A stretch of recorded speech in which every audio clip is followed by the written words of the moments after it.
Yes friends, अब हम आपसे डिस्कस कर रहे हैं conversion of galvanometer into ammeter. Okay, so basically ammeter देखते हैं क्या है। एमीटर नाम से क्लियर है, ये एम का मीटर है, एम्पियर्स का मीटर है ये, और मीटर मतलब मेजरिंग इंस्ट्रूमेंट। एम्पियर्स करंट की यूनिट है, so it measures current. It measures current, और क्योंकि ये करंट नापता है इसलिए it should be connected in series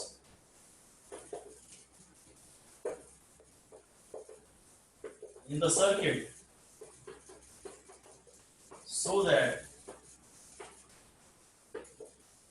the entire current being measured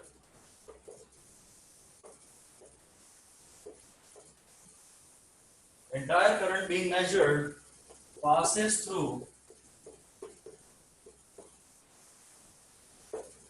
the measuring instrument। जो भी मेजरिंग इंस्ट्रूमेंट है जिससे आप करंट नापना चाहते हो, उस इंस्ट्रूमेंट में से पूरा करंट जाना तो चाहिए ना भाई। The entire current passes through the measuring instrument. जिस करंट को हम नाप रहे हैं, सर्किट में एमीटर लाने की वजह से वो करंट ही चेंज ना हो जाए, इसके लिए एमीटर का जो रेजिस्टेंस होना चाहिए ना, वो एक्चुअली जीरो होना चाहिए। इसका रेजिस्टेंस जीरो होना चाहिए, और हम यही मानते भी हैं। आइडियल एमीटर का रेजिस्टेंस तो हम जीरो ही मानते हैं। आइडियल एमीटर का रेजिस्टेंस तो हम जीरो ही मानते हैं। अगर आपको इस सर्किट का करंट नापना था और आपने इसमें एमीटर इंक्लूड कर लिया और एमीटर में कुछ रेजिस्टेंस है, तो पहले तो सर्किट में जाने वाला करंट ही कम हो जाएगा। और ऐसा होता ही है कि थोड़ा करंट तो कम हो ही जाता है, it always reads a little less. पूरे सर्किट पे आइडियल तो कंडीशन ये है कि इसमें रेजिस्टेंस जीरो होना चाहिए। ऐसा पॉसिबल तो है नहीं, थोड़ा बहुत रेजिस्टेंस तो रहेगा ही रहेगा, सो डेफिनेटली नेग्लिजिबली ही सही, पर जिस करंट को मेजर करते हो वो एक्चुअली थोड़ा सा कम हो ही जाता है। ठीक है, अब एमीटर एक्चुअली हम लोग गैल्वेनोमीटर से बनाते हैं। बेसिक इंस्ट्रूमेंट है गैल्वेनोमीटर। एक गैल्वेनोमीटर को भी हम एमीटर की तरह यूज कर सकते हैं। तो ये भी हेडिंग दे दीजिए, use of galvanometer as an ammeter. आप गैल्वेनोमीटर को ही एमीटर के रूप में यूज करेंगे। ये गैल्वेनोमीटर है, इसका रेजिस्टेंस G है, ये किसी सर्किट में जुड़ा हुआ है। मे बी इस सर्किट में करंट जा रहा है, कुछ रेजिस्टेंस वगैरह यहाँ था भी, ये कुछ बाहर से एक्सटर्नल वोल्टेज है, ये रेजिस्टेंस है, और ये अंदर गैल्वेनोमीटर है। अब इसमें तो वो असेंबली है, जब इसमें करंट जाता है तो टॉर्क लगती है, और टॉर्क लगती है तो पॉइंटर मूव होता है। हम लोग यहाँ पे एक स्केल लगा लेते हैं, तो पॉइंटर कभी यहाँ होता है, कभी यहाँ होता है, कभी यहाँ होता है, कभी यहाँ होता है। तो डिपेंडिंग अपॉन पॉइंटर कहाँ आके रुका है, हम बता देते हैं इतना करंट सर्किट में जा रहा है। तो प्रॉब्लम यह है, गैल्वेनोमीटर जो है ना, ज्यादा करंट हैंडल नहीं कर सकता। एक बात तो ये है, एक प्रॉब्लम तो ये है कि galvanometer has a finite resistance and that is not negligible. That is say of the order of 100 ohms, maybe sometimes 1000 ohms. Resistance of galvanometer is not negligible. और एमीटर के नाम पे आप इसी को सर्किट में जोड़ने वाले हैं, तो इसके जोड़ने से तो आपने 1000 ओम का रेजिस्टेंस सर्किट में जोड़ लिया। अब तो सर्किट में रहने वाला करंट कम हो ही जाएगा। दूसरी बात यह है, लिख दीजिए, galvanometer is a very sensitive instrument. Galvanometer जो है बहुत सेंसिटिव इंस्ट्रूमेंट है। It cannot handle large current। जैसे ही इसमें करंट थोड़ा बहुत जाता है मिली एम्प्स में भी, तो खैर हालांकि that depends on its construction, but essentially ये झट से पूरा सडन इस पर टॉर्क आती है, और इसकी जो मूविंग असेंबली है, डिफ्लेक्शन असेंबली है, उसमें टॉर्क सडन के टॉर्क के कारण कहीं ना कहीं कुछ ना कुछ ये डैमेज हो जाता है, ये ज्यादा करंट हैंडल नहीं कर पाता। तो इसलिए हम करंट एक पढ़ते हैं, मैक्सिमम सेफ करंट। हर गैल्वेनोमीटर का उसकी कंस्ट्रक्शन पे डिपेंड करते हुए एक मैक्सिमम सेफ करंट होता है।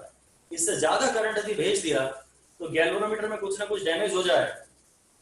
अब हम लोग तो यहाँ एक काम करते हैं, ये जो स्केल बनाते हैं ना यहाँ पर, ये जो स्केल बनाते हैं गैल्वेनोमीटर में, इसमें हम लोग इस तरह से कैलिब्रेशंस करते हैं कि जो मैक्सिमम सेफ करंट अगर ये हैंडल कर सकता है, मान लीजिए maximum safe current 10 milli ampere का हैंडल कर सकता है, तो 10 मिली एम्पियर पे पॉइंटर बिल्कुल यहाँ आ जाए, उसी को हम फिर फुल स्केल डिफ्लेक्शन भी करंट कह देते हैं।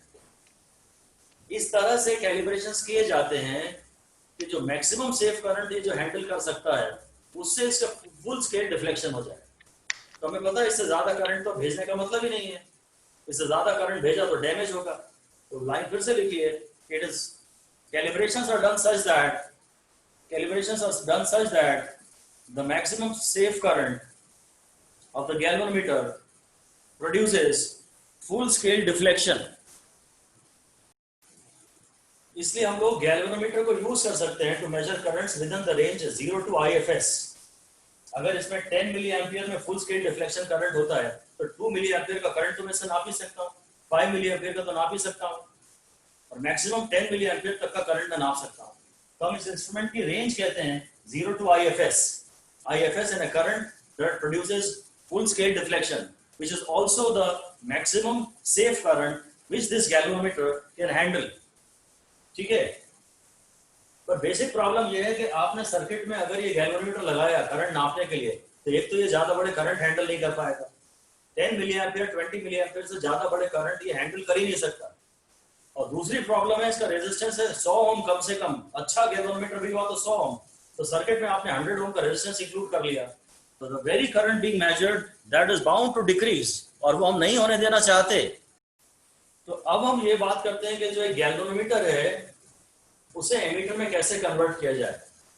एमीटर से हमारा मतलब है जो कम से कम एम्पियर्स में तो नापे, नहीं तो हमें इसका नाम रखना पड़ता है मिली एमीटर, माइक्रो एमीटर।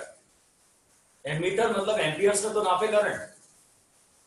एक गैल्वेनोमीटर में जिसमें दो प्रॉब्लम्स हैं, एक तो उसका रेजिस्टेंस अच्छा खासा है, एक वो ज्यादा बड़े करंट हैंडल नहीं कर सकता, उसको हम सर्किट्स में यूज करना चाहते हैं। हम उससे नंबर 1 एक तो बड़े करंट नापना चाहते हैं, 1 एम्पियर 10 एम्पियर 100 एम्पियर तक के भी। इंडस्ट्रियल एप्लीकेशंस में तो करंट हजारों एम्पियर तक जाता है, हमारे घड़ी में 10 15 20 25 एम्पियर जाता है करंट, 15 20 एम्पियर तो मामूली बात है, we should be able to measure that. और सबसे बड़ी बात है कि इस इंस्ट्रूमेंट के सर्किट में इंक्लूजन से सर्किट का रेजिस्टेंस अफेक्ट नहीं होना चाहिए। तो रेजिस्टेंस अफेक्ट ना हो इसका तो हमारे पास इलाज है कि अगर ये गैल्वेनोमीटर है तो इसके पैरेलल में एक शंट जोड़ लीजिए, आर शंट, लो रेजिस्टेंस की शंट पैरेलल में जोड़ लीजिए। अगर ये 100 ओम है और ये 0.1 ओम है तो रिजल्टेंट रेजिस्टेंस तो 0.1 ओम से भी लेस ही रहेगा ना, जो आर इक्विवेलेंट आएगा इन दोनों का वो 0.1 ओम से भी कम आएगा, and that is as good as nothing. So to convert a galvanometer into an emitter, a low resistance shunt is connected in parallel with the galvanometer, and thus the effective resistance becomes smaller than the resistance of the shunt, is as good as negligible, though a little finite। ध्यान दीजिए, ammeter को तो हम circuit में series में जोड़ते हैं, पर गैल्वेनोमीटर को एमीटर में कन्वर्ट करने के लिए शंट को गैल्वेनोमीटर के पैरेलल में जोड़ते हैं। तो टिपिकली गैल्वेनोमीटर और उसकी शंट इस तरह का एक इलेक्ट्रिकल सर्किट डायग्राम का बनाया जा सकता है। जी गैल्वेनोमीटर का रेजिस्टेंस है, उसका नाम जी नहीं है, ये उसका रेजिस्टेंस है। हम बोलते हैं ये टोटल करंट जो मेन सर्किट में बह रहा है जिसमें हमने एमीटर जोड़ा है, मतलब इस पूरे को मिला के एमीटर कहते हैं। The galvanometer with its shunt together forms ammeter.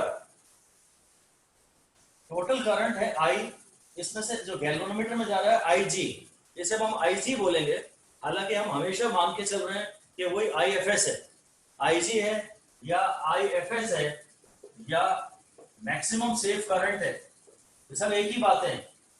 Galvanometer वाली ब्रांच में जा रहा है इसलिए हम कन्वीनियंस के लिए इसका नाम आईजी रख रहे हैं। इस आईजी से हमारा मतलब वो नहीं होगा वो जो करंट इस ब्रांच में जा रहा है, हमारा मतलब होगा मैक्सिमम करंट जो इस ब्रांच में जा सकता है, और ये गैल्वेनोमीटर ब्रांच है इसलिए इसका नाम आईजी रख रहे हैं। हमेशा ये इंप्लाइड होगा कि आईजी मतलब यहाँ जो मैक्सिमम करंट गैल्वेनोमीटर हैंडल कर सकता है, आई में से आईजी यहाँ गया, बाकी बचा हुआ मेजर करंट यहाँ आ गया। हम शंट को बहुत ही लो लेते हैं ताकि खूब सारा करंट यहां से चले जाए, यहां से ज्यादा करंट ना जाए। पर टोटल करंट आई काफी ज्यादा होता है, ये करंट काफी ज्यादा है। अगर ये 10 एम्पियर है तो मैंने 0.1 एम्पियर यहां जाने दिया है और 9.9 एम्पियर यहां से जाने दिया है। शंट में से बड़ा अगर करंट जाता है तो किसी को कोई नुकसान नहीं है। गैल्वेनोमीटर में से ज्यादा करंट नहीं जाना चाहिए, ये बाईपास हो गया, करंट यहां से शंट हो गया, निकल लिया। इसमें से कितना भी करंट चला जाए कोई प्रॉब्लम नहीं है। यहां से अगर करंट ज्यादा गया तो टॉर्क ज्यादा लगेगी और डिफ्लेक्शन असेंबली टूट जाएगी। अब फिर हम एक खेल खेल सकते हैं, एक चालाकी कर सकते हैं कि हालांकि डिफ्लेक्शन तो गैल्वेनोमीटर में IG के कारण होगा, बट हम यहां जो स्केल लगाएंगे वो I मेजर करके बता देगा। ऐसा लिख दीजिए, देखिए deflection in the galvanometer is created by IG, but IG actually होता I के प्रोपोर्शनल है। अभी इसकी इक्वेशन बना लेते हैं, और अगर स्केल के कैलिब्रेशन हमने चेंज कर दिए, यहाँ जो स्केल जोड़ा है वो I के टर्म्स में कर दिया, तो अब हमारा इंस्ट्रूमेंट लार्ज करंट्स नाप पाएगा। आप क्या करो, अगर यहाँ करंट 10 एम्पियर भेज रहे हो और यहाँ 0.1 एम्पियर जा रहा है, तो डिफ्लेक्शन 0.1 के कारण हो रहा है। तो जहां पॉइंटर आके रुक रहा है ना, सपोज पॉइंटर यहाँ आके रुक रहा है, तो तुम यहाँ इसके सामने 0.1 मत लिखो, तुम यहाँ का करंट 10 लिख लो। फिर तुम यहाँ करंट 20 एम्पियर भेजो और मान लो अंदर करंट 0.2 एम्पियर जा रहा है, तो पॉइंटर यहाँ आके रुक रहा है, तो तुम यहाँ 0.2 मत लिखो, 20 लिख लो। कैलिब्रेशन चेंज करना हमारी इंपॉर्टेंट नहीं है हमारे लिए, वो कैसे करते हैं हमें नहीं मालूम। हम फिर यहाँ 50 एम्पियर करंट भेजते हैं और अंदर 0.5 एम्पियर करंट आ रहा है, 0.5 एम्पियर करंट आ रहा है और पॉइंटर यहाँ आके रुक रहा है, तो तुम यहाँ 0.5 नहीं 50 लिख लो। पहले नॉन करंट भेजो और जहां पॉइंटर आके रुके तुम उसके सामने ये करंट लिख लो। अब कभी अगर तुमने अननोन करंट भेजा और वो 0.5 के सामने आके रुका है, तो यहाँ तो लिखा हुआ था 50, तो ये पढ़ के बता सकता है 50। यानी कैलिब्रेशंस में थोड़ा चालाकी करके हम टोटल करंट, बाहर का करंट I नाप सकते हैं। मतलब ये है कि अब हमारी रेंज 0 से I की हो गई है। पहले हमारी रेंज थी 0 से IFS की, यानी 0 से IG की, और शंट हम लाए थे मजबूरी में ताकि रेजिस्टेंस कम कर लें। पर अगर अकल लगा ली तो ये जो व्यवधान था हमारे रास्ते में, जो मुसीबत थी, उसे हमने अपने एडवांटेज में कन्वर्ट कर लिया। Now we can measure currents up to I। देखते हैं IG और I में क्या रिलेशन है। ये दोनों पैरेलल है। इसके किसी भी न्यूमेरिकल के लिए सबसे शानदार बात ये है कि आप ये इक्वेशन से शुरुआत करें, पैरेलल में है, ये वोल्टेज इनके अक्रॉस सेम है, ये पैरेलल में है, ये वोल्टेज इनके अक्रॉस सेम है। ये किसी भी नए न्यूमेरिकल को आपको हैंडल करने में मदद करेगा। हाँ, मैं IG को डायरेक्ट लिख सकता हूं। IG है पड़ोसी का रेजिस्टेंस, पड़ोसी का रेजिस्टेंस खाली R ही लिख लेता हूं, upon total resistance multiplied by total I, है ना। इससे भी निकाल सकते हैं, हमें मालूम है पैरेलल में करंट का बंटवारा किस तरह होता है। यदि मुझे इस ब्रांच का करंट चाहिए तो पड़ोसी का करंट, पड़ोसी का resistance upon total resistance multiplied by total current. इसमें जो शंट को R से S से भी लिखते हैं, R शंट को हम चलो S से लिख लेंगे। अब इसको S से लिख लेता हूं मैं। अब इसमें ये तो दिख ही रहा है, ये तो एक बार आपने गैल्वेनोमीटर बना लिया तो आपका ये जो R है ना, S शंट, ये शंट हो गई है फिक्स, क्योंकि वो तो गैल्वेनोमीटर बॉक्स के अंदर है ना, तो ये भी फिक्स है। और G तो गैल्वेनोमीटर की कंस्ट्रक्शन का रेजिस्टेंस है, ये भी कांस्टेंट है। Now all these are constant for a given galvanometer। Galvanometer में 2-3 रेंज होती हैं, पर एक पर्टिकुलर सेटिंग के लिए S फिक्स्ड है। अब ये भी फिक्स है, ये भी फिक्स है, तो फिर तो ये कांस्टेंट है, तो definitely IG proportional to I हुआ। और इसलिए we were correct in calibrating the deflection in terms of I, because IG is definitely proportional to I। फिर हम देखते हैं multiplying factor. Multiplying factor of shunt, या इसे गैल्वेनोमीटर के नाम से भी बोला जाता है, मल्टीप्लाइंग फैक्टर। तो मैं देखता हूं कि मैं अब कितने गुना ज्यादा करंट नाप सकता हूं। अब जो I है वो है G plus S upon S into I G. ये अब मैं पहले तो मैं सिर्फ IG तक के करंट नाप सकता था। IG यानी इसका जो मैक्सिमम करंट ये हैंडल कर सकता है। मैं रेंज की बात कर रहा हूं, तो मैं इसके मैक्सिमम करंट की बात कर रहा हूं। जो मैक्सिमम करंट मैं पहले नाप सकता था बिना शंट जोड़े, जो मैक्सिमम करंट नाप सकता था वो इसका फुल स्केल डिफ्लेक्शन करंट था। अब मैं इतना गुना ज्यादा करंट नाप सकता हूं। तो ये जो फैक्टर है ना, इसे मल्टीप्लाइंग फैक्टर कहते हैं। The range has been increased how many times. हम इसे I को NIG भी कह देते हैं। N is equal to G plus S upon S. So N is the multiplying factor. It indicates that the range has been increased by what factor? How many times? जितने गुना आपने range कर ली है उस factor को multiplying factor of the shunt कहते हैं। मैं galvanometer की रेंज n गुना कैसे कर सकता हूं? उसके लिए मेरे पास अभी फॉर्मूला आया था, IG is equal to shunt upon G plus S into I। इसमें मैं I by IG को n कह देता हूं, तो मैं G plus S upon S is equal to I by IG है, इसे n कह देता हूं कि मैं अब IG के कंपैरिजन में n गुना बड़ा करंट नापना चाहता हूं। तो ये हो जाएगा G by S plus 1 is equal to n। तो G by S is equal to n minus 1। तो S is equal to G upon n minus 1। ये फाइनल डिसीजन हो गया कि by connecting this resistance in parallel, by connecting this much resistance in parallel, the range of the instrument can be made n times। G upon n minus 1 को parallel में जोड़ दीजिए तो range n times हो जाएगी। ये एक resistance G था, ये शंट था, और जो शंट की वैल्यू है वो है G अपॉन n माइनस 1। मैं कुछ ऐसा कहना चाहता हूं कि ये G अपॉन n माइनस 1 ये दोनों पैरेलल में हैं, ऊपर नीचे हैं, तो ये भी ऊपर नीचे हैं, G अपॉन n माइनस 1। इतना यदि आपने पैरेलल में जोड़ दिया ना तो रेंज n गुना हो जाएगी। यही याद रखना है कि G upon n minus 1 parallel में जोड़ दें तो रेंज n टाइम्स हो जाती है। तो हम इसमें ये देख लेते हैं, combined resistance or equivalent of the ammeter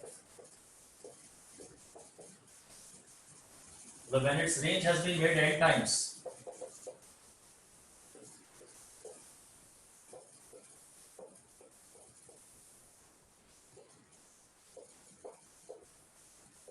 तो बेसिकली ये एक G था, अब इसके पैरेलल में G अपॉन n माइनस 1 और आ गया, और इस पूरे डब्बे को, इस पूरे बक्से को मैं एमीटर कहता हूं।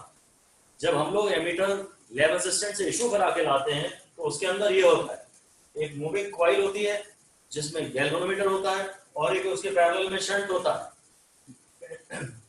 इस पूरे बक्से को मैं एमीटर कहता हूं। तो ये तो पैरेलल में है, तो अगर आर इक्विवेलेंट निकालना है तो G into S upon G plus S, तो बस G into G upon n minus 1 upon G plus G upon n minus 1। Solve करके आंसर आता है G बाय n। जो इक्विवेलेंट रेजिस्टेंस है इस डब्बे का वो n गुना कम हो गया है, तभी तो इस डब्बे में जो करंट जा रहा है वो n गुना ज्यादा जा रहा है। ये इस पूरे डब्बे का रेजिस्टेंस जब n गुना कम हो गया है तो ही तो इसमें करंट n गुना ज्यादा जा रहा है। अब ये एक परफेक्ट इंस्ट्रूमेंट हो गया है जिसका रेजिस्टेंस भी करीब करीब नेग्लिजिबल है और जो बड़े बड़े करंट्स भी नाप सकता है काफी, इसीलिए बहुत ज्यादा इसकी प्रैक्टिकल एप्लीकेशन है और एग्जाम में इसके बहुत क्वेश्चन आते हैं। ऑलराइट, अब हम डिस्कस कर रहे हैं current sensitivity of a galvanometer. तो बेसिकली ये होता है deflection produce by unit current. Galvanometer की बात कर रहा हूं, एमीटर की नहीं। Deflection produce by unit current, एक छोटा सा करंट भेजेंगे 1 यूनिट तो कितना डिफ्लेक्शन होगा, उसको सेंसिटिव कहेंगे ना। जरा सा करंट भेजें और बहुत डिफ्लेक्शन हो जाए तो हाईली सेंसिटिव इंस्ट्रूमेंट है। इसकी प्रैक्टिकल यूनिट हम बोलते हैं डिवीजन पर milli ampere. 1 milli ampere current अंदर जा रहा है तो कितने डिविजन का डिफ्लेक्शन हो गया। एसआई यूनिट है, ये थीटा है, तो रेडियन और फिर रेडियन पर एम्पियर इसकी एसआई यूनिट। अब अगर हम current sensitivity of a galvanometer की जगह एमीटर की बात करें, इसे भी लिखते तो सिग्मा आई ही है, पर हमारा मतलब एमीटर से है, तो फिर हम बोल देते हैं कि यार ये जो थीटा है इसकी जगह आई जी लिख लो, क्योंकि डिफ्लेक्शन पैदा कौन कर रहा है, डिफ्लेक्शन कॉज तो गैल्वेनोमीटर करंट कर रहा है ना। तो करंट सेंसिटिविटी का जनरल फॉर्मूला तो ये है, पर एमीटर के लिए हम इसे आईजी पे आई लिख सकते हैं, ठीक है। और आईजी पे आई है तो फिर ये तो 1/n है, इसलिए इनमें एक रिलेशन हो गया कि current sensitivity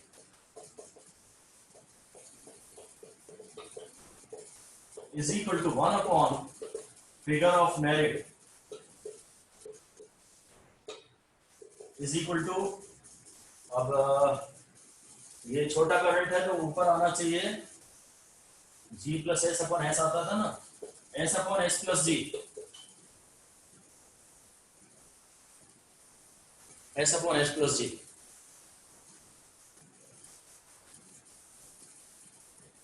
And this is a constant for a given galvanometer. It cannot be changed. किसी कुछ भी करके एक बार गैल्वेनोमीटर की कंस्ट्रक्शन फिक्स हो गई, it depends only on the construction. It cannot be changed by any external thing. अगर आप करंट बढ़ाएंगे तो डिफ्लेक्शन बढ़ेगा, अगर करंट बढ़ाएंगे तो डिफ्लेक्शन बढ़ेगा, और theta produced by a unit current will still remain same. So current sensitivity does not depend upon the current going through the galvanometer. Current भेजोगे तब तो डिफ्लेक्शन बढ़ जाएगा, पर यूनिट करंट से कितना डिफ्लेक्शन हो रहा है वो करंट सेंसिटिविटी कहलाती है। तो ये आईजी पे नहीं डिपेंड करती, आई पे नहीं डिपेंड करती, हाँ ये एस और जी पे डिपेंड करती है, बेसिकली कंस्ट्रक्शन पे डिपेंड करती है। How is sensitivity affected when range becomes n times. तभी हमने पढ़ा ही, जो सेंसिटिविटी है वो आईजी बाय आई है और वो 1/n है। जो इंस्ट्रूमेंट्स अगर आप रेंज बढ़ा लेते हैं तो सेंसिटिविटी n गुना कम हो जाती है, क्योंकि जितने करंट से पहले इतना सारा डिफ्लेक्शन हो रहा था, जितने करंट से पहले ज्यादा डिफ्लेक्शन हो रहा था, अब उतने ही करंट से थोड़ा कम डिफ्लेक्शन हो रहा है ना, क्योंकि अगर रेंज बढ़ गई तो ज्यादा करंट शंट में से जा रहा है ना। अगर ये डायरेक्ट था, अगर यही था, ये खाली गैल्वेनोमीटर था, हमने पढ़ा था even this can be used as an ammeter of range 0 to IFS। अब से हमने IFS को IG कहना शुरू कर दिया है, जहां IG से हमेशा एक ही मतलब है कि फुल स्केल डिफ्लेक्शन करंट, उसी को IG कहते हैं। इसमें जो एक्चुअल इस ब्रांच में करंट जा रहा है IG से हमारा वो मतलब नहीं है। That may depend upon a numerical, but actually सारे न्यूमेरिकल्स में इस IG का यही मतलब होता है IFS। तो पहले भी ये डिफ्लेक्शन तो दिखाता था, पहले अगर इसमें 1 मिली एम्पियर करंट, चलो 5 मिली एम्पियर करंट जाता था तो ये पॉइंटर यहाँ आता था। सपोज इसकी रेंज थी 10 मिली एम्पियर, तो 5 मिली एम्पियर पे ये यहाँ आ जाएगा। अब अगर आपने ये सब सर्किट लगा दिया है और अब आप 5 मिली एम्पियर करंट भेजोगे तो अंदर तो हो सकता है 0.5 मिली एम्पियर करंट जाए। अब उतने ही करंट से डिफ्लेक्शन कम पैदा हो गया। सेंसिटिविटी का फॉर्मूला है theta by I. My total I is unchanged, but deflection has decreased and therefore sensitivity has increased. Sorry, sensitivity कम हो गई है, उतने ही करंट से डिफ्लेक्शन कम हो रहा है, तो ये ज्यादा सेंसिटिव नहीं है। तो अगर किसी न्यूमेरिकल में कोई बोलता है रेंज 10 टाइम्स हो गई है, तो आपको बोलना है सेंसिटिविटी 1/n हो गई ना। हमें न्यूमेरिकल में उल्टा चाहिए होता है, हमें न्यूमेरिकल्स में कुछ भी करके ये चाहिए होता है कि रेंज कितने गुना हो गई। तो अगर वो बोलता है कि सेंसिटिविटी 1/11 हुई है, इसका मतलब रेंज 11 टाइम्स हुई। बता दूं, चलिए अब हम पढ़ रहे हैं conversion of galvanometer into voltmeter. अब वोल्टमीटर में नाम से क्लियर है कि आप नाप रहे हैं वोल्ट्स, तो ये पोटेंशियोमीटर भी वही करता है और वोल्टमीटर भी वही करता है, ठीक है। पर जरूर ये भी पता है कि वोल्टमीटर थोड़ा कम नापता है। तो बेसिकली क्या है कि अभी भी वोल्टमीटर के अंदर भी होता तो गैल्वेनोमीटर ही है,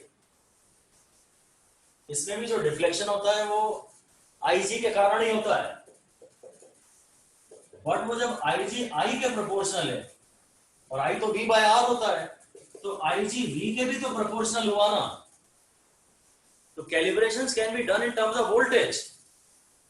ठीक है, अगर मैंने यहाँ 10 वोल्ट लगाया है, बाहर मैंने 10 वोल्ट लगाया है, उसकी वजह से मान लीजिए यहाँ 5 मिली एम्पियर करंट जा रहा है, तो पॉइंटर कहीं यहाँ आके रुकेगा। अब तो मैं 5 मिली एम्पियर की जगह कैलिब्रेशन चेंज करके लिख दो 10 वोल्ट, फिर लिख दो 20 वोल्ट, फिर लिख दो 30 वोल्ट, ऐसे कैलिब्रेशन चेंज कर लो, स्केल चेंज कर लो। Reflection is due to IG, but the calibrations can be done in terms of voltage, और इसलिए हम वोल्टमीटर को बना सकते हैं। कैलिब्रेशंस वोल्टमीटर भी गैल्वेनोमीटर को ही वोल्टमीटर में कन्वर्ट किया जा सकता है। बस फिर से वही बात है कि वोल्टमीटर सर्किट के जिस इंस्ट्रूमेंट के अक्रॉस आप वोल्टेज नापना चाहते हैं, यदि आप इस रेजिस्टेंस, इसमें चलो 10 एम्पियर करंट जा रहा है और ये सपोज रेजिस्टेंस 10 ओम्स का है और मैं इसका वोल्टेज नापना चाहता हूं, तो इसका जो भी वोल्टेज है वो पूरा इंस्ट्रूमेंट पे लगना चाहिए और सारा वोल्टेज पैरेलल में सेम होता है। तो जो वोल्टमीटर नामक इंस्ट्रूमेंट है that should be connected in parallel, ताकि वो पूरा वोल्टेज जो आप नापना चाह रहे हो वो इसके अक्रॉस लगे, तो पैरेलल में वोल्टेज सेम होता है ना, सीरीज में करंट सेम होता है, तो एमीटर सीरीज में जोड़ते हैं और वोल्टेज पैरेलल में सेम होता है, तो वोल्टमीटर को पैरेलल में जोड़ते हैं।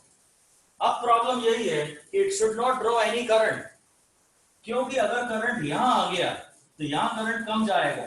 मान लीजिए 1 एम्पियर करंट यहां आ गया तो 9 एम्पियर करंट यहां जाएगा। जिस वोल्टेज को आप नापने चले थे, वोल्टमीटर के आते ही साथ वो वोल्टेज ही कम हो गया, ये हम नहीं चाहते। तो इसका रेजिस्टेंस आइडियली इनफाइनाइट होना चाहिए। जो आइडियल वोल्टमीटर होता है उसका रेजिस्टेंस होता है इनफाइनाइट, ताकि यहाँ कोई भी करंट ना आए। अगर यहाँ करंट आया तो यहाँ करंट कम जाएगा तो वोल्टेज कम हो जाएगा। इसका रेजिस्टेंस इनफाइनाइट होना चाहिए, पर प्रैक्टिकली ये इनफाइनाइट नहीं होता, भले ही बहुत ज्यादा हो। अगर ये 10 ओम हो तो ये 1000 ओम हो, बस ऐसा रहता है। वोल्टमीटर का रेजिस्टेंस हम गैल्वेनोमीटर के रेजिस्टेंस से करीब 100 गुना ज्यादा रख लेते हैं, या चलो 1000 गुना ज्यादा रख लेते हैं। पर अगर करंट यहाँ एकदम एब्सोल्यूट जीरो आया तो ये जो गैल्वेनोमीटर है ना, इसमें जो टॉर्क लगेगी वो जीरो होगी। टॉर्क तो करंट से लगती है।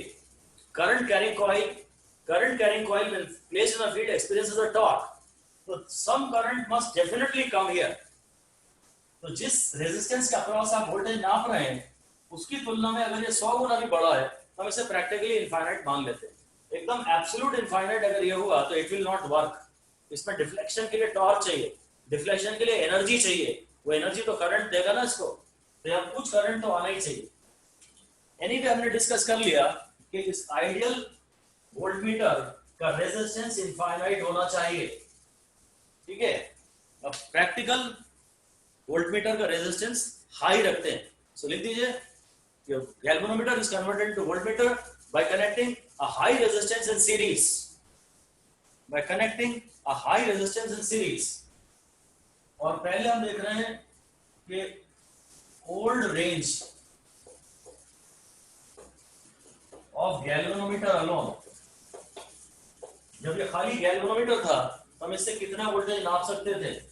ये गैल्वेनोमीटर में जो मैक्सिमम करंट जाएगा IFS, वो IG है। तो जो वोल्टेज है वो है IG इंटू जी। जो आप पहले वोल्टेज नाप सकते थे वो ये है IR। तो जो ओल्ड रेंज है ना, ओल्ड, वो है 0 से IG इंटू जी। ये पहले मैं जो मैक्सिमम वोल्टेज नाप सकता था, मेरी रेंज थी 0 से ये मैंने 0 से 10 मिली वोल्ट तक इसको कैलिब्रेट किया हुआ था। ऐसा ये 0 से 10 मिली वोल्ट था। ये तो मैं 2 milli volt, 3 milli volt, 5 milli volt नाप सकता था। तो जो पुरानी रेंज थी वो 0 से IG इंटू जी थी। भाई ये मैक्सिमम करंट है और ये इसका रेजिस्टेंस है। अब हम देखते हैं कि जब हमने इसके सीरीज में रेजिस्टेंस जोड़ लिया है तब इसकी रेंज क्या हो गई। नई रेंज सीरीज में एक रेजिस्टेंस जोड़ने के बाद तो ये तो गैल्वेनोमीटर का रेजिस्टेंस है, इसको मैं ऐसे ही आर ऐसी लिख देता हूं। कुछ किताबें इसको भी शंट कहती हैं, वो गलत है। शंट का क्लियर मतलब से पैरेलल होता है, ये सीरीज रेजिस्टेंस है, इसलिए इसका नाम मैंने एस नहीं लिखा। Now this entire thing is called a voltmeter. जो डब्बा हमको देते हैं वोल्टमीटर के नाम से, उसके अंदर गैल्वेनोमीटर के सीरीज में या आर सीरीज जोड़ा होता है। और अभी भी हालांकि आपने सीरीज में एक रेजिस्टेंस जोड़ लिया है, सीरीज में रेजिस्टेंस जोड़ लिया है, करंट तो कम हो जाएगा, डिफ्लेक्शन तो कम हो जाएगा, पर उस करंट को मैं फुल स्केल डिफ्लेक्शन करंट नहीं कहूंगा। तो अभी भी जो फुल स्केल डिफ्लेक्शन करंट है दैट विल रिमेन अनचेंज्ड। ये हमने पहले गैल्वेनोमीटर वाली थ्योरी में पढ़ाया है। भाई रेजिस्टेंस अगर मैंने बढ़ाया तो करंट तो कम होगा, तो डिफ्लेक्शन भी कम होगा। तो फुल स्केल डिफ्लेक्शन उसका नाम थोड़ी ना है। आप वोल्टेज ज्यादा लगाइए और करंट बढ़ाइए ताकि फुल स्केल डिफ्लेक्शन करंट हो जाए। तो अब जो मैक्सिमम वोल्टेज आप नाप सकते हो, जो मैक्सिमम वोल्टेज आप नाप सकते हो वो है आई जी इंटू जी प्लस आर सीरीज। बस यही जो ओल्ड वोल्टेज आप नाप सकते हो मैक्सिमम, वो है आई जी इंटू जी। तो अगर मैं कहता हूं कि मुझे वोल्टमीटर की रेंज n गुना बढ़ानी है, ये न्यू अपॉन बी ओल्ड मुझे n गुना करना है, तो g plus R series upon g, बस ये n हो जाएगा 1 plus R series upon g, n minus 1 हो जाएगा आर सीरीज अपॉन g, तो आर सीरीज हो जाएगा n माइनस 1 इंटू जी। बस सीरीज में इतना रेजिस्टेंस जोड़ देने से वोल्टमीटर की रेंज n गुना बढ़ जाएगी। ये सारे फॉर्मूले काम के हैं। कभी कभी वो ये भी दे देता है कि इतना करंट नाप सकता थे पहले, अब कितना वोल्टेज नापना चाहते हैं वो सब दे देगा। कि सीरीज रेजिस्टेंस कितना जोड़ना, यही सवाल में निकालना पड़ता है आपको बस। तो एक जो याद करना है वो ये है, पर जो ज्यादा साथ देगा नए न्यूमेरिकल में वो ये कॉन्सेप्ट है, ये वाला खास तौर से ये तो इसकी तो कोई बात नहीं करता, इसकी बात करता है या इसकी बात करता है। आपको निकालना रहता है आर सीरीज। एक तो कहेगा मुझे वोल्टेज 10 गुना ज्यादा नापना है, तो n माइनस 1 इंटू जी को सीरीज में जोड़ देना। एक कहेगा कि पहले मैं इतना मैक्सिमम करंट नाप सकता था, अब मैं कितना सीरीज में रेजिस्टेंस और जोड़ूं ताकि मैं नया इतना वोल्टेज नाप सकूं। ये बेसिकली दो ही टाइप के न्यूमेरिकल बनते हैं, और ये दोनों फिलहाल अब आप करने की पोजीशन में आ गए हैं। अब हम लिख लेते हैं इक्विवेलेंट रेजिस्टेंस पूरे डब्बे का, जैसे कि वोल्टमीटर कह रहे हैं उसका इक्विवेलेंट रेजिस्टेंस। तो यार आर इक्विवेलेंट है तो जी प्लस आर सीरीज, तो वो तो है जी प्लस एन माइनस 1 इंटू जी, वो तो एन जी आ गया। अगर करंट तुम्हारा चेंज नहीं हो रहा, अगर करंट तुम आई एफ एस करंट वही भेज सकते हो, full scale deflection current change तो कर सकते नहीं। तो अगर तुम चाहते हो कि वोल्टेज n गुना बढ़ जाए तो टोटल रेजिस्टेंस ही n टाइम्स हो जाना चाहिए ना। अगर करंट सेम है, V का फॉर्मूला होता है I R, actually total resistance should become n times, and therefore if a G is here already, then I need to connect n minus 1 G. मुझे टोटल रेजिस्टेंस n टाइम्स चाहिए, current तो same है, voltage n गुना नापना है, तो current भी resistance भी n गुना हो जाना चाहिए। तो G तो पहले से ही इतना और जोड़ दो। तो एमीटर में क्या करते हैं, एमीटर में ये वाला ऐसे G अपॉन n माइनस 1 लिखते हैं, और वोल्टमीटर में G इंटू n माइनस 1 कहते हैं। तो मेरा ये कहना है कि यार ये एमीटर में ये दोनों पैरेलल में आ रहा है ऊपर नीचे, और वोल्टमीटर में ये जो आपको जोड़ना है ये सीरीज में आ रहा है, ये सीरीज में आ रहा है। मतलब याद कराने की कोशिश है थोड़ी सी कि एमीटर में जो शंट है पैरेलल में जोड़ते हैं, क्योंकि ये आंसर भी पैरेलल में है G अपॉन n माइनस 1, और वोल्टमीटर में सीरीज में होता है ना, तो ये n माइनस 1 और G भी दोनों सीरीज में है। तो दैट इज ऑल अबाउट वोल्टमीटर्स। और एक टर्म वोल्टेज सेंसिटिविटी की बात की जा सकती है, वोल्टेज सेंसिटिविटी। तो वोल्टेज सेंसिटिविटी सिग्मा वी होगा, वो थीटा बाय वी होगा, किसी गैल्वेनोमीटर के लिए थीटा बाय वी होगा। पर अगर मैं वोल्टमीटर की बात कर रहा हूं, ये जनरल तो वही है, इसकी यूनिट होती है डिवीजन पर मिली वोल्ट, ठीक है। और अभी हो जाएगा आई जी बाई वी, क्योंकि डिफ्लेक्शन बेसिकली होता आईजी से। जनरल डेफिनेशन किसी गैल्वेनोमीटर की है, deflection produce per unit volt. पर वोल्टमीटर के लिए आईजी बाय वी, तो ये हो जाएगा IG upon total I into G. ये टोटल, ये आईजी है, ये जी रेजिस्टेंस है, ये वो maximum full scale deflection current है, और ये समय टोटल करंट है। इसमें तो खैर ये बराबर ही है। चलिए, all right, so that is all for now. Thank you.